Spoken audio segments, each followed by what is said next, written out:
You know, it's wild, right? Like, everyone's always talking about how we're just drowning in marketing messages these days. Totally. But then, every now and then, you find a company that seems to be really getting it right. Yeah. And makes you realize, okay, maybe it's not just about the volume of ads anymore. Maybe it's about finding the right audience. Finding your niche. Exactly. And the company that got me thinking about all this is Bespoke Media Marketing, or BMM for short. They claim to be doing exactly that. Interesting. So right off the bat, I was intrigued. Went to their website, checked out their About section, and right away, a couple of things jumped out. First, they're a minority plus woman-owned business, which, awesome. Always love to see that. Absolutely. But what really caught my eye was their language. Bespoke solutions, multicultural, multi-generational, and LGBTQ communities. Yeah. It's clear they're not just paying lip service to diversity, they're building their whole approach around it. And, that makes a lot of sense given what we're seeing in the marketing world right now. Oh, tell me more.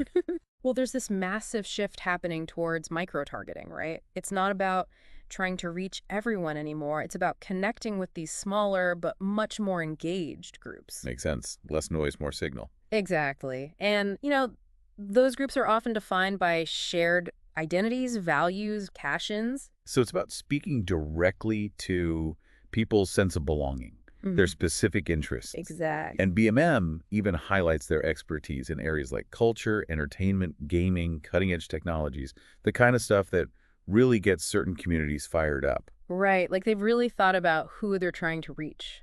But, okay, I got to ask, how do they actually do it? How do you identify and then actually reach those audiences?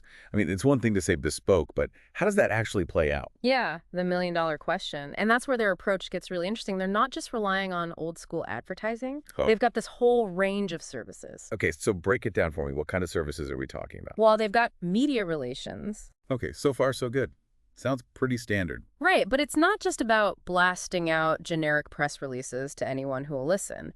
They emphasize building relationships with the right media outlets. Meaning?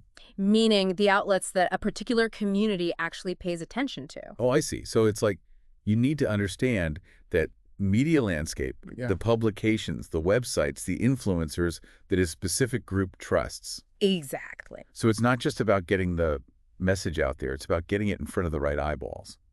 Clever. What else? Then there's events and experiential. Okay, so less about billboards, more about actually getting people together. Exactly. It's all about crafting experiences, memorable experiences. Interesting. And again, it goes back to that idea of shared identities and values. So instead of just some generic product launch, you create an event that's designed to really connect with a specific group of people. Precisely. Make them feel seen, make them feel like they belong. I'm starting to see how this all comes together. They're not just selling a product, they're selling a feeling. Right. And that feeling, that connection, is way more powerful than any ad campaign. For sure. What else they got? And of course, content development, which, again, it's not just about churning out generic blog posts or whatever. Right. Got to tailor it. Yes. They're all about creating content that's tailored to the specific interests and values of each audience. It's like a whole different philosophy, isn't it? It really is. I mean, most companies, they're just trying to blast their message as wide as possible.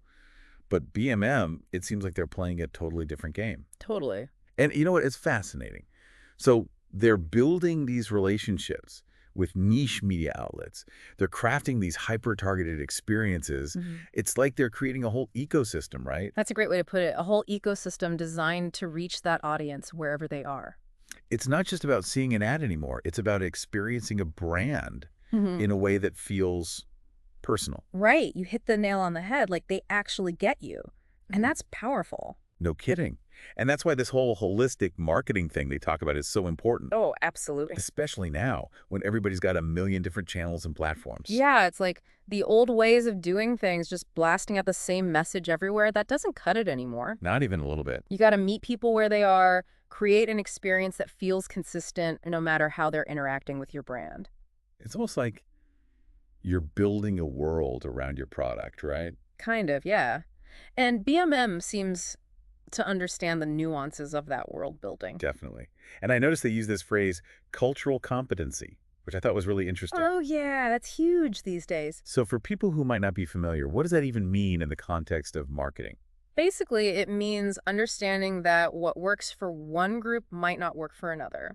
You got to be sensitive to cultural differences, adapt your message. You got to resonate, right? Feel authentic. Exactly. You can't just slap a different coat of paint on the same old campaign and expect it to land. So it's not just about avoiding stereotypes. It's about actually engaging with those differences in a way that feels genuine. 100%. And it's not always easy. It takes real effort to understand the nuances of different cultures and communities. But when you get it right, Magic happens. You connect with people on a deeper level, build trust, loyalty, all those things that are priceless for a brand. no doubt about it. Okay, so we talked about cultural competency. They also mentioned Web3 marketing, which, I gotta be honest, I'm still trying to wrap my head around that whole thing. Yeah, it's a whole new world, isn't it? So break it down for me. What is it? In a nutshell, it's about using blockchain technology to create marketing experiences that are more transparent, secure, and user-centric. Okay, I think I get the user-centric part, but blockchain, how does that play into it? Think about things like NFTs, the metaverse, blockchain-based loyalty programs. Right.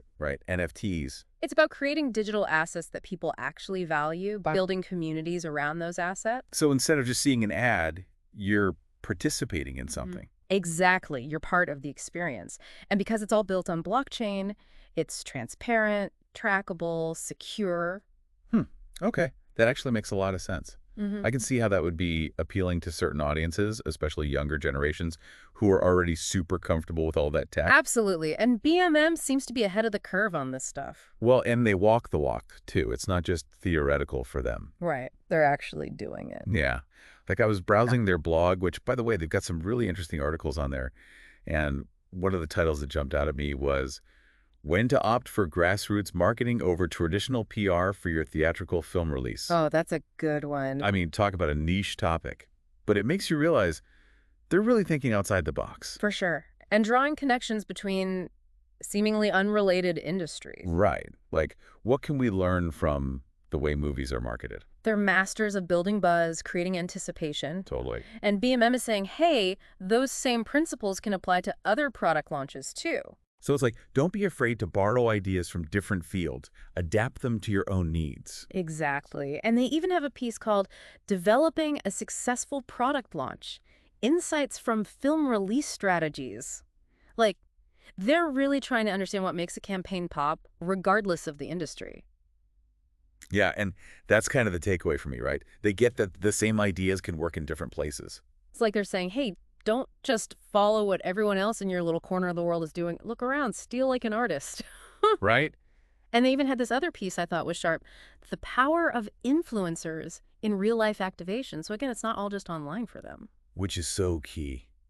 Because influence, it's not just about how many followers somebody has on Instagram or whatever. Right. It's more about, I don't know, street cred with a particular group. There you go. It's about finding those people who've already got the trust, the respect of a community. So you're not just trying to, like, graft some influencer onto a campaign that they've got no real connection to. It's more organic, way more. It's about tapping into something that already exists, that genuine connection. Man, this has been eye-opening. You know, you start off thinking about a company like BMM, and you're thinking, okay, they're good at targeting, they've got their finger on the pulse. Yeah. But it's bigger than that, isn't it? It's almost philosophical the way they're approaching this whole thing. Totally. They're not just trying to win at the marketing game as it exists, they're trying to rewrite the rules. And that's exciting. Yeah. But also, it makes you think, if they can be this good at reaching us at that really personal level, what does that mean for us? Yeah. You know, as consumers, as people? It's the big question, isn't it? Like, on the one hand, hey, if it means I get fewer annoying ads and more stuff that I'm actually interested in, that's cool. Right. But there's got to be a line somewhere, right, between personalization and manipulation. It's that whole thing, like, if you're not paying for the product, you are the product. Yeah. Right. Exactly. So if BMM can find your tribe for these companies, well, what responsibility do they have to protect that tribe, to make sure they're not being taken advantage of? Yeah, and so many questions. And no easy answers, I'm guessing. Nope.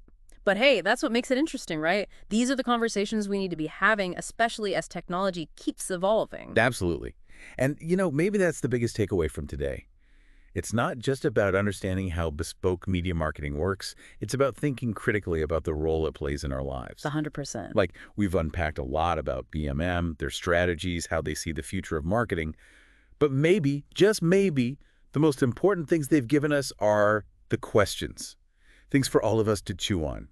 Love that. Food for thought, for sure. Food for thought indeed. Thanks for diving deep with us today, everybody. Until next time.